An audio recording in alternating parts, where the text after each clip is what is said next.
Welcome to the Messiah Podcast, where we discuss issues of personal finance, investment, and entrepreneurship. So in the previous episodes, I might have mentioned that we are now on YouTube. So if you're listening to this on YouTube, please do like, comment, and subscribe. The more you do so, the more YouTube's algorithm is going to suggest our video to more people, and we're going to be reaching more people with this message, right? In case you're wondering, we're not steering away from our core message, which is producing content that's useful for people who have interest in the areas of personal finance, investment, advice, and also entrepreneurship. I have been touching on issues that are kind of political, right?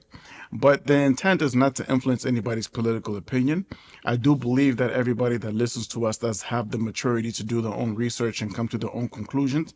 I do not advise people to make decisions purely on what the media says, and I don't advise people to make decisions purely based on the personality of the candidates, right? Because at the end of the day, it's more the policies of the candidate rather than the personality that's going to define your future, right?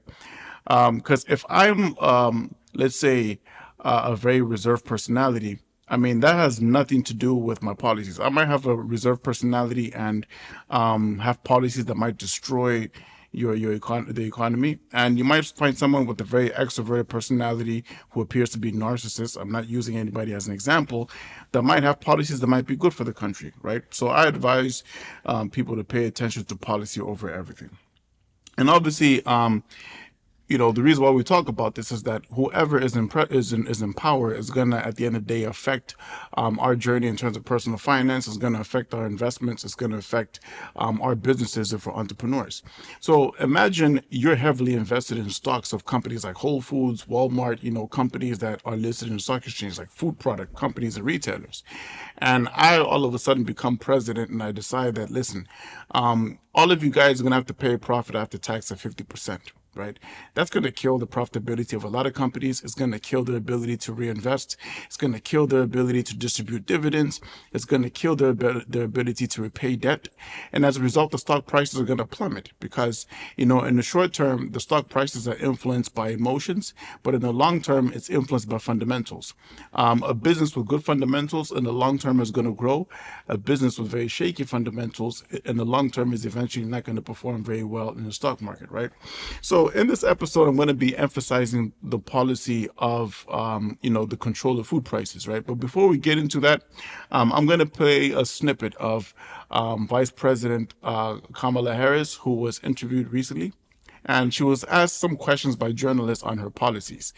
Then we're going to get back, react to that, and I'm also going to focus more on the impact of food prices and grocery price controls. So let's listen to this.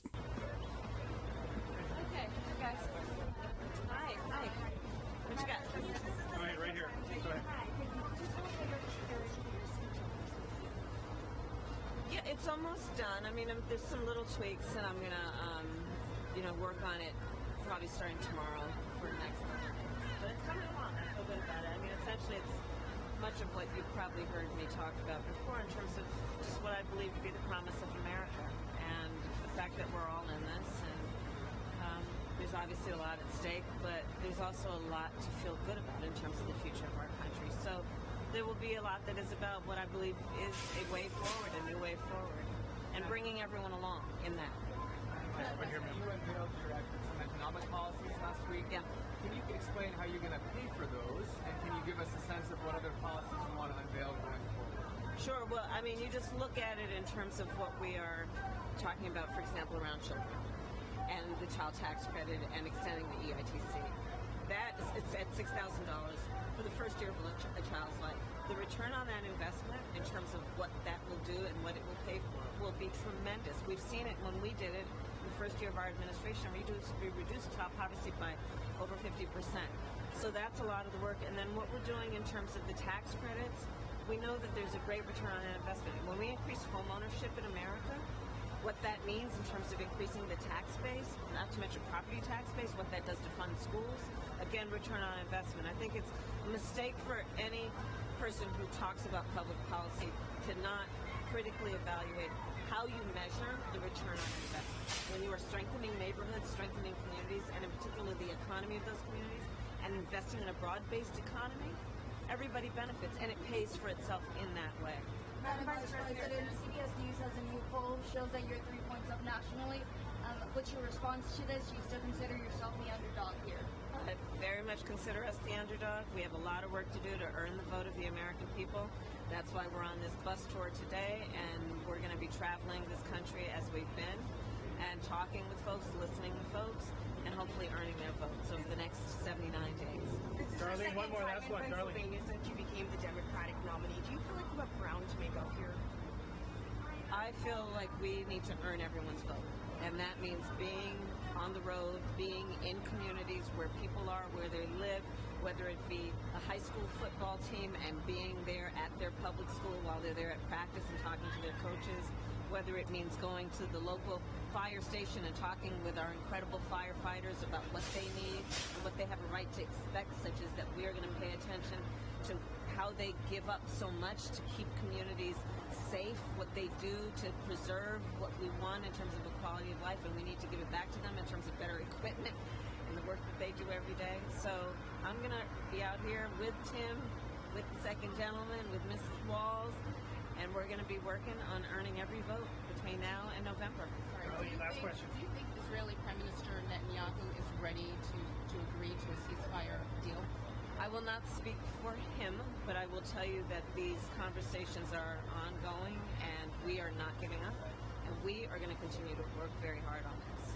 We got to get a ceasefire and we got to get those hostages out. Thank you, President. So that was an interview of Vice President Kamala Harris by the press. So what kind of got my attention was one of the journalists asked something that was actually my curiosity, right? The United States GDP is plus minus 26 trillion dollars.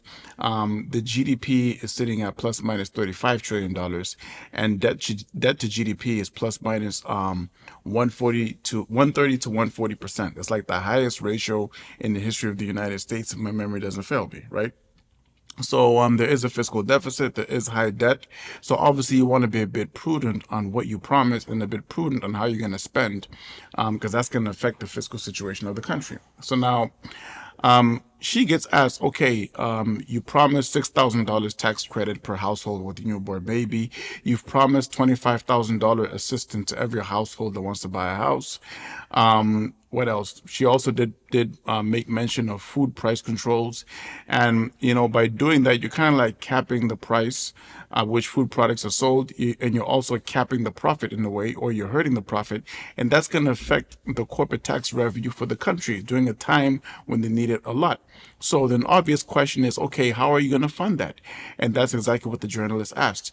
So she gave a very not very clear-cut answer. She said something like, it's going to pay for itself, but she didn't really explain how it's going to pay for itself.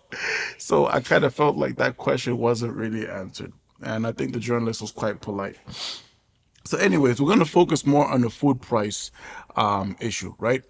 I actually did release sort of a poll on social media to get people's reaction. Like, how do they feel about the whole thing of controlling and capping food prices, right? And it did show that there is a tie between the people that agreed and the people that didn't with that. And there was a third option, which was not sure, to the people who weren't sure of the impact. And one thing that I found kind of interesting is that there was quite a significant people on the Democratic side of things in terms of their beliefs and values that were either not sure or didn't know.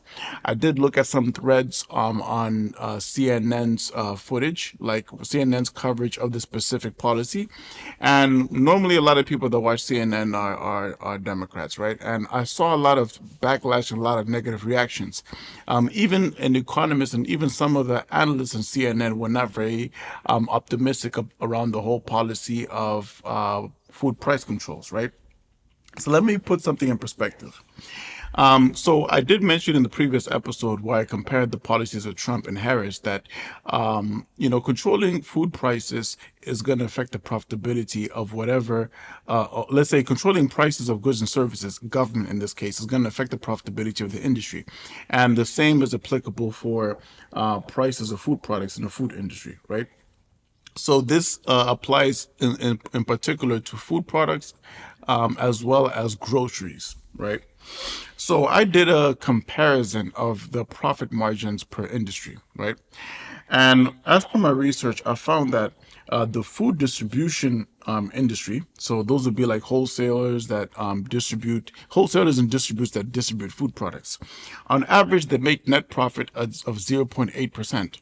So in other words, the profit after tax, right, on average is 0.8% of the total revenue that they make, right? And it did show that the average net profit of the grocery store industry in the United States is 1.9%. So it means that in practice, a lot of grocery stores make profits, net profits above 1.9%, and some are below 1.9%, which is easy to conclude that a considerable number of them are actually making losses, right? They actually have negative profit. So what does that mean?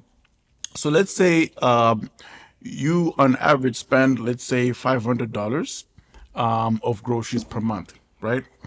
So 1.9% on average, right, means that to oversimplify it, from the $500 that you spend, right, your profit per grocery that you buy is going to be 1.9% of that. So in other words, if you spend $500 in Walmart, on average, Walmart's going to make $9 profit from that $500 basket of goods that you've purchased, right? So what does that mean? On the other hand, when you look at other industries such as banking industry, on average, banks make 24.8% net profit, and the automotive industry makes 7.3 profit. So back to the groceries, 1.9% for every $500 of groceries, they're making $9 to $9.5 of profit from that, right? So now, what influences the price of all the goods that you buy? Let's say the vegetables that you buy, they're bought from companies in the agriculture sector. Like these guys actually farm it. They either sell it directly or they distribute it into Walmart via a distributor. So if there's a middleman in between, the middleman's going to buy from the farm at one price and add his markup, and then they're going to distribute to Walmart and add their markup as well. And Walmart is going to add their markup and sell that to the consumer. Now, if there's an issue or a factor in the supply chain that affects the price of the goods, Walmart, that's going to be passed on to the buyer. So let's say the cost of fertilizer goes up, right? So therefore, the cost of that vegetable is going to go up. So they're going to sell the vegetable at a higher price to the distributor. The distributor is going to have to add their markup and sell that to Walmart, right? Walmart is going to have to increase the markup because the cost of acquiring that vegetable is now higher, and they're going to pass it on to the consumer. So now, if the government says that, listen, for X amount of time, this is a hypothetical example, for X amount of time, you're going to have to keep the price of this vegetable at this fixed for, let's say, for 1 or 2, for 6 months or a year. That means that eventually when there's another shock in the supply chain that causes the cost of that particular vegetable to go up, Walmart is going to make a loss, right?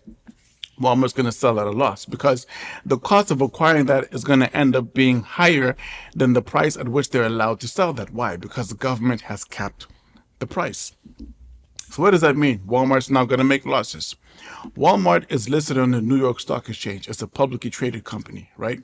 As mentioned earlier, the short-term performance of a stock is driven by emotions, but the long-term performance of the stock is driven by the fundamentals. It's the financial health of the company. So now the profitability is going to go down. The profitability goes down, so that means that the stock performance is going to go down. If stock performance goes down, it means that a lot of shareholders, institutional and individual, are going to start selling Walmart stocks, right? As a CEO, your performance is really measured by how the stock price of the company is performing, right? That's one of the key metrics. You're going to be pressured to do whatever it takes to keep that performance going on. So since the profitability is now going down, you're going to have to fire people. You're going to have to lay people off. Unemployment is one of the really big concerns right now. With the whole inflation and speculation of recession, there has been data coming out in previous quarters that did allude to employment rates like going down, right? Because that's one of the indicators of how well the economy is doing. So now people are going to start losing jobs. And on top of that, the world has changed quite a bit ever since COVID-19, because a lot of people are resorting to buying food products online. They're buying groceries online, right? Because that's a habit that kind of remained with COVID. Even in the neighborhood that I live in, and even across the country, across the United States, you do find a lot of people that buy their groceries from Walmart. You do find Walmart staff actually delivering groceries to people's houses. So Walmart is actually closing down a lot of brick and mortar retail stores. So that means that people are losing jobs already. And now if you control food prices, that's going to aggravate the situation a whole lot more. One thing that's kind of scary is my first reaction was, this kind of sounds like a Marxist country. I come from a country called Mozambique. A lot of Americans don't know the country.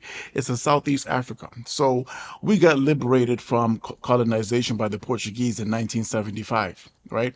And after we got liberated in 95, our government decided to establish Mozambique as a Marxist state, right? So we were into communism and socialism.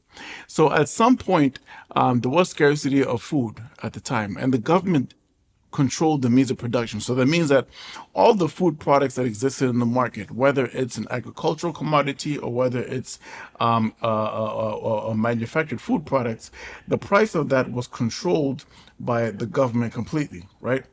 And we started seeing effects of that.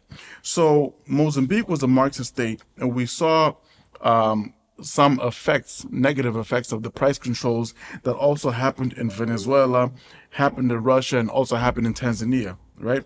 Tanzania also got liberated last century, and they were also a Marxist state under Julius Nyerere, and they had a very similar regime where the government controlled the means of production across the economy, and they also controlled food prices. So what were some of the effects of that, right?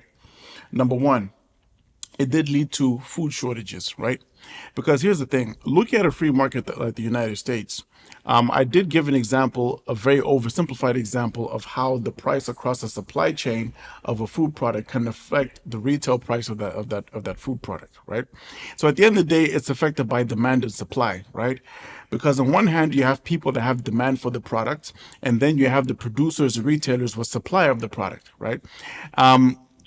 What ends up happening is that if they start tampering with the price, right, you're not allowing the price to swing naturally, right? The assumption is that grocery stores are making margins way above what's acceptable, but the reality is the margin is only 1.9%. So in reality, a lot of retail stores that are not major retail stores like a Walmart are probably making margins below 1.9%. So now if we start putting price caps and start imposing prices, it means that the price of the good and service is no longer driven by the natural equilibrium of demand and supply. So you're going to end up imposing prices above the equilibrium or below the equilibrium.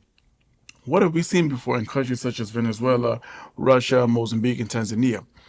We've seen situations where, because the price was above or below equilibrium, there were shortages of that, right? So let me give a hypothetical example. Imagine, the sustainable price for, let's say, a bar of chocolate is $5, right? You have to sell at $5 to make a profit of 1.9%. The government says, no, from now on, you got to sell at $4, right? What's going to happen? Since it's now $4, the demand is high, so people are going to buy it more. So it's going to sell more volumes than it would have at $5, right? So the demand exceeds the supply. You're going to have a shortage. And when there's a shortage in retail outlets, what ends up happening? And it's happened in Venezuela, Russia, Mozambique, Tanzania. We start seeing the emergence of the black market, right? People were going to speculate and say, okay, since the formal market is selling at $4 and they have to by law, let's find a way of getting access to these goods and let's sell it at $5 or $5.50 in the black market, right? The black market's unregulated. So they can even sell it at $6 above what regulation allows. But people are desperate, and obviously the government can't really control the black market completely. People are desperate. They're going to end up buying those goods even though the price is higher. And that's going to cause inflationary pressures caused by the black market. We've seen that happen. I've heard stories myself. I was born in 1987. Our Marxist president Samora Machel died in 1986. He had signed an agreement with World Bank and IMF in 1985, after the country was in dire situation due to the Marxist regime, and they would move towards being a mixed economy. They'd steer away from the hard line Marxism, right? I'd heard stories that, there was lack of food. I've heard stories that before I was born, my father had to travel, let's say, 150, 200 miles away to a different town to look for rice. I mean, you actually had money, you had a decent salary, but there was just no products available because the whole price control thing led to a very big shortage of food. And that led to inflationary pressures. The money was just losing value. And it got to a point where the government almost had to reintroduce the currency and remove a couple of zeros to try and appreciate the currency's value, right? After that Marxist period, we became a mixed economy. We moved to the United States, and by the time we got back in 1995, the currency was different and the units were different. A couple of zeros were removed. They had to reintroduce the currency. It's a very expensive project. That's what happens sometimes in some of these economies whenever the currency loses too much value. I believe it's happened in Zimbabwe before, and it's also happened in Zambia. And so we've seen that it causes a shortage of food products. Number two, we've seen that it causes an emergence of a black market that sells the goods for a higher price. Thirdly, it also affects the quality of the goods, right? Because now the market's operating outside of equilibrium, right? As a result of that, the volume of production goes down, or the ability to produce more goes down, because the companies are now not making as much profit. If you're not making sustainable profit, it's going to affect your productivity. In theory, we've seen it happen in different countries where, with with pricing being above below equilibrium, that's affecting the value, the profitability, and the amount of goods being sold. We've also seen that affect the quality, such that the quality of the goods and services will compromise due to less profitability, right? I mean, in this case, we're talking about a market where a lot of these businesses are privatized. So they obviously keep to certain standards of production, some international quality standards. But nonetheless, it's going to be a less profitable situation. When there's less profit, it means less ability to pay people salaries, and it really affects employment. So obviously it causes an economic distortion, and it was explained by that, and it causes massive currency depreciation. Now look at the United States scenario and economic situation. One of the general concerns that's gotten the world's attention, not only the United States, is the stability of the U.S. dollar. We've seen that in 2022, after the Russia-Ukraine war did transpire, and a reaction to the sanctions that the United States did impose on Russia, Russia and their allies did decide to de-dollarize, because the sanction implied banning Russia from transacting in the SWIFT system and freezing some of Russia's assets. And, that was sort of like a that was sort of like a currency weaponization, and as a result, they responded by de-dollarization, and that whole movement has really grown. The de-dollarization has translated to a lot of commerce, international commerce among those countries being done in different currencies outside of the dollars. There are a lot of talks around BRICS and other countries that are joining BRICS to be part of a BRICS payment system away from the United States dollar, right? So you obviously want to do stuff that's going to preserve the dollar.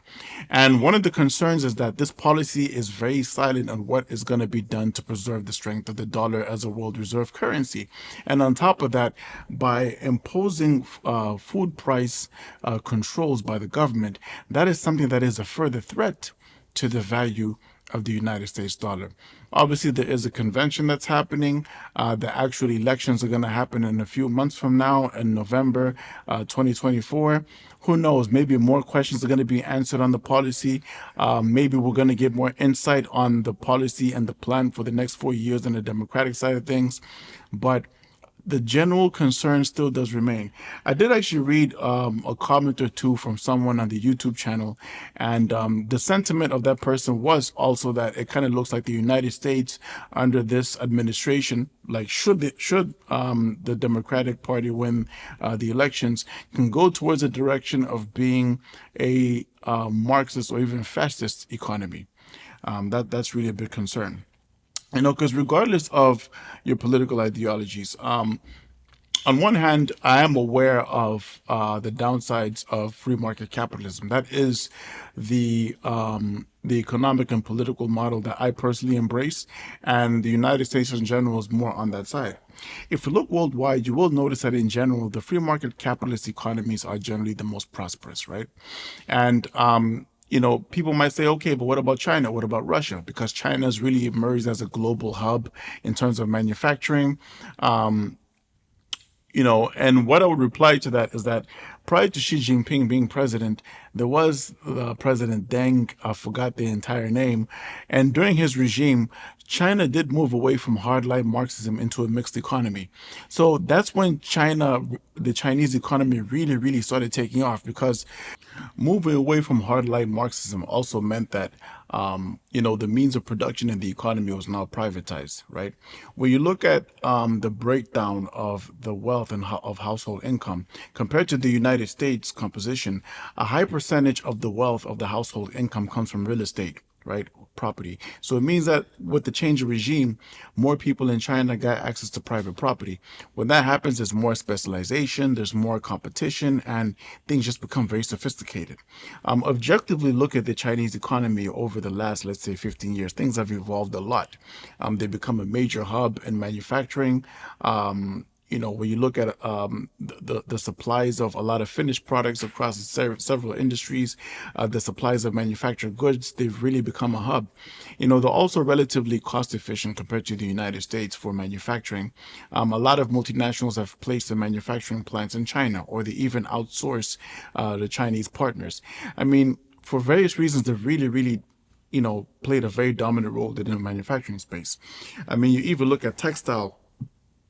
You have companies like Li and Feng that have become a really dominant player in the manufacturing of textile products around the world. They have a really innovative business model. And things didn't really take off with the move away from hardline Marxism, but there are a mixed economy. You do find a lot of large corporations, engineering companies, even oil and gas and energy companies with government interests, right? But in general, I believe we can agree that capitalism does lead to more prosperity in economies, or, some of the principles of capitalism, such as rights to private property, you know, the means of production being in the hands of private entities that are specialized, it does lead to prosperity overall. On the other hand, I'm aware that, for example, in the capitalist system, it does lead to inequality, right? Because it's a very complex situation, and some, economies that do adopt some capitalist principles, such as the United States, it is quite complicated, especially when you have a history of inequality already, right? So you're not starting on equal ground in the first place, because that means that a certain group of people have access to opportunity a bit more than other disadvantaged people, right? There are people that grow up in economically depressed areas. So let's say, I wouldn't say typical African American. I think that's overgeneralizing, but you do find African Americans who grow up in very underprivileged areas. And, when they grow up, the quality of education in that neighborhood or in that area is very bad. It's economically depressed. The economic opportunities for the people there are also very bad. The wealthiest people that they have access to in their circle of friends and family are people who are into illicit activities. So by default, you're being trained and you're being taught to look up to those people. You're going to see people like Elon Musk, the Bill Gates, and the Warren Buffetts on TV, and it's going to seem far-fetched because what you see in your circle is completely far away from that. The education system that you have is not equipping you to compete with people like that, and all those complexities do contribute to inequality in the capitalist system. I am also aware, for example, that there are figures that have contributed to the negative connotation with capitalism. When I talk about capitalism, I'm talking about free markets. I'm talking about a market where there's competition among private entities. It leads to specialization. It means that the quality of goods and services delivered in the market are very high. It means that the means of production are owned by private entities, so people have access to wealth creation. It's more in that sense, right? Some figures that have contributed to the negative connotation are figures such as, the late Jack Welch. Jack Welch used to be the CEO of General Electrics, I believe, since the 70s. I think he retired in 2001, a bit before the September 11 attacks. And he had a practice of profitability at all costs, where he believed in like mass layoffs to reduce costs. And the increase in profits was based on mass layoffs, and it wasn't purely based on innovation or very strong and effective growth strategies purely, right? And as a result, a lot of people were disgraced, they lost jobs, families were destroyed due to dire financial situations. And in the short term, profitability was going up and shareholders are happy. And shareholders are happy, it meant that he got compensated more and he got bonuses in millions and he accumulated a lot of wealth while people were suffering, right? There's actually a book that I believe is called Jack Welch, The Man Who Broke Capitalism, something like that. I read it last year, and it talks about how he contributed to the negative image that capitalism has. You also have economists such as Milton Friedman, who also believe in capitalism at all costs, meaning profitability must be made at all costs. But my belief of free market capitalism is more around, as mentioned, private property, private people having access to the means of production. But I do not believe in profitability at all costs, where you go to the extremes of unnecessarily having to dismiss people to keep the company profitable. But, it is quite complicated when you're listed in the stock exchange, and there is that public pressure to, do extreme things to keep profitability high. But anyways, that's my 2 cents. And, at the end of the day, if there's one main message I'd like people to take home is, obviously in the United States, it is quite a sensitive time of the year. If you're going to make a decision based on facts. Like, do your research. Don't only base your views on media. There are a lot of really good books on economic policy. There are a lot of really good books on political science. Maybe do some case studies, read books about, Venezuela, North Korea, some of the Marxist countries, and contrast it to books that talk about, some of the free market capitalist economies in the world and how the economies became great. There are economies that have performed really highly, and try and pay attention to the policies that led to these economies being great. Don't base your political views purely based on what people are saying on TV, or just because your friend said so, or just because your family member said so. Really dig deep, do your own homework, develop your own opinion, and, try and understand what these policies mean for you. Because if you like someone's personality but the policies are trash, you're gonna dig your own hole by voting for the wrong people. But even if the personality is not exactly what you like, but the policies are good, that's cool for you, right? So anyways, thank you so much for joining. Please don't forget to like, share, subscribe, and comment. Thank you so much for your support, and see you in the next episode.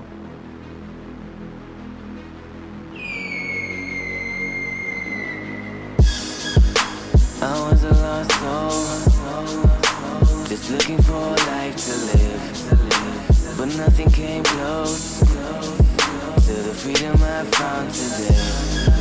Now I'm trying to go hard, so I can tell the world about His love. Get them all to trust God, 'cause pretty soon the gate is closing up. There ain't no escaping, I'm lost in translation.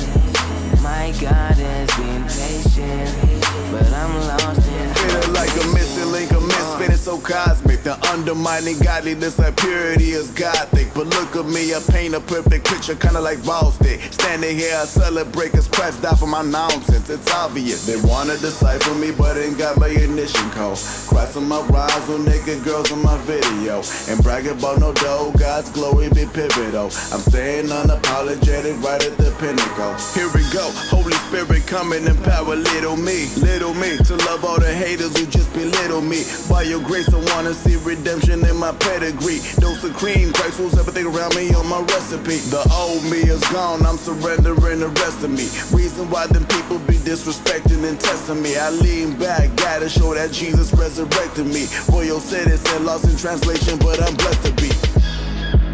I was a lost soul, just looking for a life to live. nothing came close to the freedom I found today. Now I'm tryna go hard, so I can tell the world about His love. Get 'em all to trust God, 'cause pretty soon the gate is closing up. There ain't no escaping, I'm lost in translation. My God has been patient, but I'm lost in translation. Take a look at my past, full blast. I got fortunate, I got way more than I asked for. Hell is harder than any can do. Yeah, once you there, there really ain't any cancel. I came from boozing and constantly smoking doobies while mama was praying harder. Her hair was up on the cushion. Now they say that I'm foolish for trying to promote the goodness and speaking the word of God, 'cause it's piercing them like a bullet. Now I'm just chilling with friends on deck, but they ain't gon' save my chest. Ooh, no, no, no. So all I gotta say is this, that God has got His hands on this. Yes, God.